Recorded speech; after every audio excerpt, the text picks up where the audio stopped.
My, oh my, just when we thought it could not get any crazier. I don't know if you are aware of what happened yesterday, Sunday, June 15th, but our President Donald Trump of America has announced that there are 36 additional countries that are hitting travel bans, and you are not going to believe some of these African countries that are on the list. You're not going to believe it. This is nothing that we have ever seen before. If you look at 2018, 2019, 2020, we have never seen this happen like this. Like, basically, half the map of Africa is off travel limits if they do not respond to certain requirements within 60 days, which will take us to about August, late summer. And so, look, according to the reports, Marco Rubio actually published some of the reports as well. I'm going to link them down below. But according to the reports, the main reasons that President Donald Trump has targeted certain countries like Tanzania, Uganda, Ghana, Gambia, obviously Burkina Faso, and much more. There are a plethora of other ones that I'm going to tell you in just a second, but apparently it is a mix, and this is what they're saying. I don't know, how true it is or whatever, but this is what's publicly being said, is that one, there's too much corruption in these countries. Two, there's too much fraud and money laundering. Three, they are not down with digital ID systems the way that they want them to be down with them, the way that they want to be able to track who's coming into the country and know that this person who has whatever birth certificate is legitimately this person.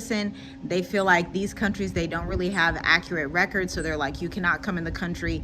And if you are a diasporan that has dual citizenship in these countries, has been in these countries, they may also be looking at you side-eyed, especially if you go back to the States, okay?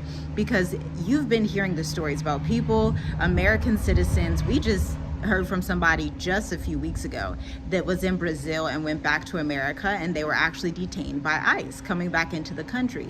So these things are happening, and without further ado, let's get into this full segment so I can tell you exactly which countries to watch out for, and also why I'm so thankful to be in the Southern Africa region, because the Southern Africa region right now is not being targeted, okay? I would say it's mostly because the Southern Africa region is not super corrupt. They're very compliant with different systems, and it's not really like a matter of like Western racism or anything like that. It's just there are proper ways to conduct business. There are proper ways to interact with other humans that in countries where corruption and bribery are rampant, you don't see that as much. But let's get to this list. Let's look at this list. Okay, so some of these countries that have been flagged, I'm going to read all of the ones in Africa. There are a few in the Middle East, like Kyrgyzstan. I think there's a couple in Asia. But for the majority, these countries that are now travel banned, at least 19, 20 in Africa, on top of the ones that are like always travel banned, like South Sudan, Congo's typically on the list. But they have stretched out this list pretty far. So we have Ghana, Nigeria, Ethiopia, Senegal, and Senegal was visa free for Americans, by the way. I don't know if that's going to change. That's really interesting. Cameroon, DR, Dominican Republic of the Congo, Sudan, Tanzania, Zimbabwe, Uganda, Libya, Mali, Benin, Burkina Faso, no surprise there, Ivory Coast, Gambia, Guinea, Chad, and Niger. Okay. Neutral countries right now, I actually created a dashboard, and the only neutral countries right now are Kenya and Zambia. So if you're in Kenya or Zambia, you're pretty safe, you're pretty neutral, you're pretty out the way. Now, trusted countries that are like super trusted right now that the US does not have issues with, this is something you want to keep in mind as an American expat, At the end of the day, you have a blue passport. At the end of the day, your parents are American, your grandparents were American. And so you have to like take these things with a grain of salt and be discerning, because you don't want to get yourself into issues with banking. You don't want to get yourself into issues if you have to whatever you have to do in the States, okay? You don't, especially as an entrepreneur. For those of you who are not entrepreneurs, perhaps you don't identify with that or align with that, but if you are a business person, then you want to do things wisely, right? You want to pay your taxes. You want to keep everything compliant. You want to make sure everything is on the ups and ups, because I'm going to tell you in a couple of minutes what some of these warning factors are and what this really means for you in the diaspora. Now, the trusted countries, Mauritius, Botswana, South Africa, Rwanda, and Namibia. Those are the only ones on the trusted list, okay? Those are the only ones in green. Now, they have not mentioned Madagascar. They have not mentioned Malawi, Lesotho, Eswatini, which again probably means that they're like on the neutral, trusted side of the equation.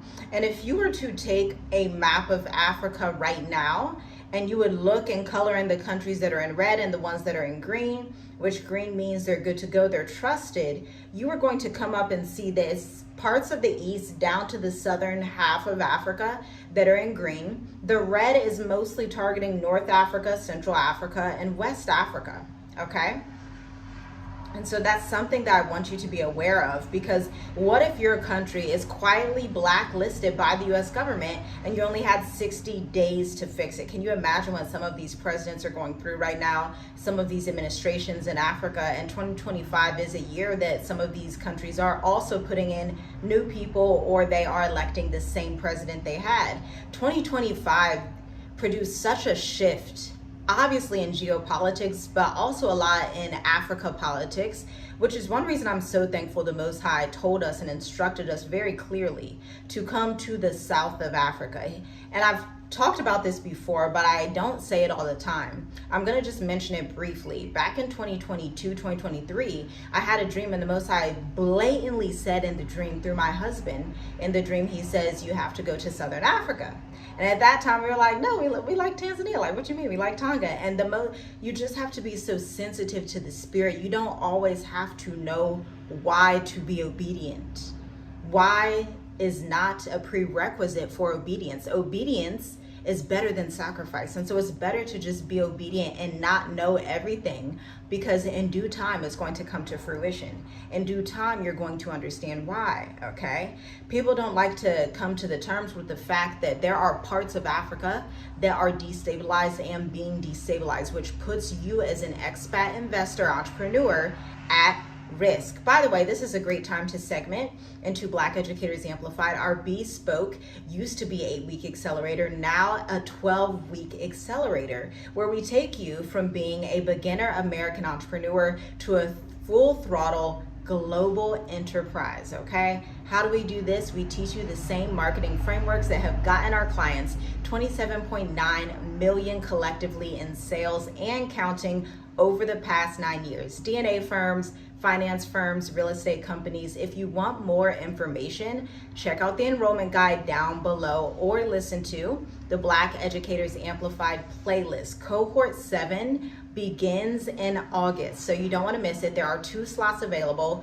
We are going to teach you the same strategies that agencies pay us $55K to $120,000 per year to get from us, and are done for you agency. You get it in a span of 8 to 12 weeks, and we're going to offer it to you and invite you into the experience, because we know economics is self-sufficiency. Economics is basically everything in this physical world. You need to have a good handle on your economics. You need to be able to make your own revenue and not depend on a W-2. And you need to know how to create a personal brand, sell your offers, sell yourself, sell whatever solution that you have for an audience. Now, people who have gone through this program have been massage therapists, functional medicine providers, electricians, project managers, a whole plethora of service providers. But here's the key.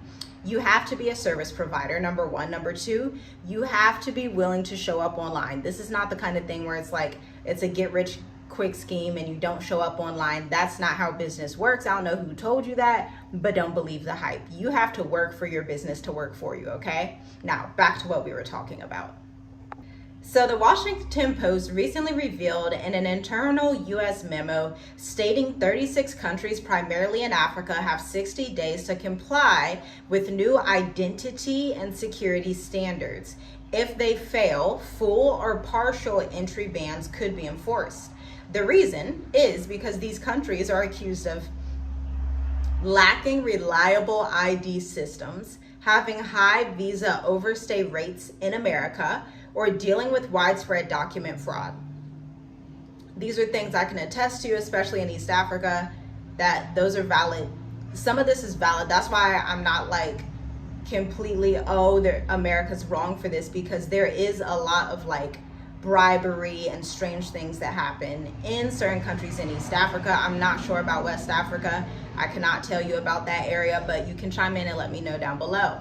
Countries at risk, again, Nigeria, Ethiopia, Ghana, Senegal, Tanzania, Uganda. There are many more. And here's the caveat. Many of them have large diaspora communities. You know, when we come on this channel and we say we tend to veer towards places, thought processes, even business investments that are not insanely popular. There is a rule of thumb that you can use. And even in the Bible, it talks about the narrow path, few be that find it, right? Anytime you have a popular path, an overpopulated, overly hyped up path, understand that there are going to be barriers to entry. There is going to be geopolitical issues. There is going to be a lot of mess, essentially, okay? So just consider those things. So who's not on the list? Obviously, Mauritius, Botswana, South Africa. Interestingly, countries like Mauritius, South Africa, and Botswana were exempt on purpose. Why? Because they have reliable digital ID systems, lower corruption scores. Again, all these countries I just named, with the exception of South Africa, are on the least corrupt African countries list. But Senegal is also on that list. So I don't know what their issue is with Senegal, except that Senegal is getting some more freedom, which that's just, let the folks be free. Let the West African people be free, right? Let them have their goal, have their stuff that rightfully belongs to them, okay? But if you are an African founder, you're a digital nomad, you are an investor trying to enter the US for business, this matters. Global mobility is now tied to infrastructure and international perception. This isn't just a travel story, it's a business sovereignty story. And so let's look at the bigger picture here. Let's look also, we have BRICS that is obviously still in the background. We have global unrest, Iran-Israel war, and we have a lot of people, a lot of Americans who are trying to exit America. We have had a mass exodus of all Americans, not just black or white, all Americans exiting the US system. So in the long stand of things, what this could mean is that they don't want a lot of mobility, people being free in Africa. Perhaps they feel like they can't, control as much as they want to, or they feel like they're going to be too self-reliant, or, whatever it may be, because at the end of the day, when these two sticks join back together, greatness happens on the continent and for the entire world, which is what we are seeing, right? And so we're seeing the rise of these digital borders in a world where AI, identity fraud, and migration are all under a spotlight. Nations with stronger technology and transparency will win global access. But again, there's like two sides to this, okay? Because obviously you have the corruption, obviously you have the corruption that happens on the Western side, where they're literally trying to pillage the resources of West African nations, Congo, a lot of nations in Africa. They've been pillaging those resources. And so it's only right that you would pay up and pay appropriate fees for what you are trying to basically steal from the continent, right? But at the same time, there is a little bit of truth involved with, there is corruption. There is like issues with transparency in some of these countries in Africa, which breeds corruption and breeds malpractice. It breeds a lot of issues. This is why entrepreneurs serious investors tend to veer towards the southern hemisphere of Africa. They tend to look at South Africa. They tend to look at Mauritius. Mauritius is #1, the best country to do business in Africa. They tend to look at Botswana. They tend to look at Namibia. They tend to look on the southern half, because the southern half is really, and even though the southern half was also colonized, this goes to show, even though you were colonized, you don't have to be extremely corrupt. So colonization is not an excuse for corruption, right? You can look at countries like Botswana, Namibia, Mauritius. All of these countries were colonized. In fact, Mauritius had slaves not only from Africa, but also from India, indentured servants that came together to create a fabulous, non-corrupt, or at least minimally corrupt nation. Obviously, there's corruption in every country, but it's nothing like America. It's nothing like certain countries in Africa that have a great deal of corruption that's just leaking and splurging out everywhere, okay? And so Africa must decide, will it lead this new turn of events, this new tide in the world, or will it be locked out? And I think we're seeing the continent divide again. Obviously, everybody would love to say Pan-African unity, but at the end of the day, Africa has never been Pan-African. Africa has never been unified. Even since biblical times in the Tower of Babel, where the Most High smote a lot of these African languages, and you have the continent of Africa being the continent on earth that is the most diversified when it comes to language,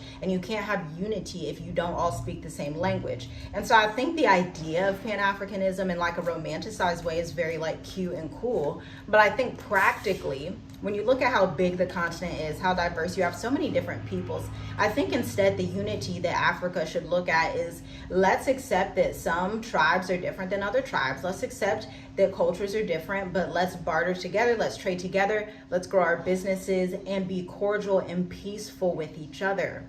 Not be corrupt toward other Africans, not be evil towards other Africans. Let's actually work together. That's what actual unity would look like, because these like overly romanticized notions and these like trending words we like to throw out, like what does that really mean? What does that really look like?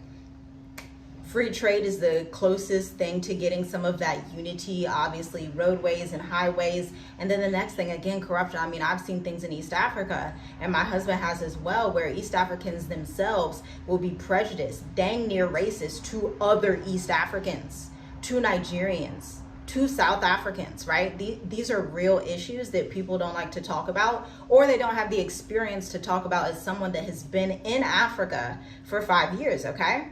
And so Africa has a choice to make, and you as an expat, you also have a choice to make. I want to reiterate the fact that the first country that you go to in Africa does not have to be the last. About 80% to 90% of American expats, and I pulled these demographics from our own client base. This is where I pull these demographics, so I have real data here. About 80 to 90% of African Americans diaspora, they do not just go to one country and stay in that country for life. That's typically not what's going on here. Most people do some form of nomadism. They may visit Rwanda, they may visit Tanzania, South Africa, decide to land in South Africa. They may visit Kenya, Ghana, decide to live in Senegal, you know, whatever. But most people will visit 2 to 3 other countries on average before they decide to stay somewhere for multiple years. And even with that multiple years thing, let's be honest, at this age in the world, there is leverage to flexibility, okay? The people who can be flexible, let me tell you, there is a level of leverage you have when you are not rooted into one particular society, especially with the age of AI. You really just, you almost have to sit back and discern and see what's going on, not only in the continent, but in the world as a whole, to even see what the earth is even going to look like in the next couple of years, okay? And so look, there's a lot happening. Again, the main issues were like intelligence and security, and you know, these are some pressing things, these are some pressing issues. But I actually want to know what you think down below. What do you think of these 20 countries that are being travel banned? You know, they have 60 days to make their decision. I'm not sure explicitly what that decision, like, what does that look like? Like, does that mean they have to fill out forms? Does that mean they have to fly to DC and do something? Are they supposed to attend some kind of conference? Are they supposed to put some kind of compliance? I don't know what that looks like. Let me know down below if you have an idea what that looks like. Like, share, comment, and subscribe. And I can't wait to see you in the next video. Shalom, shalom.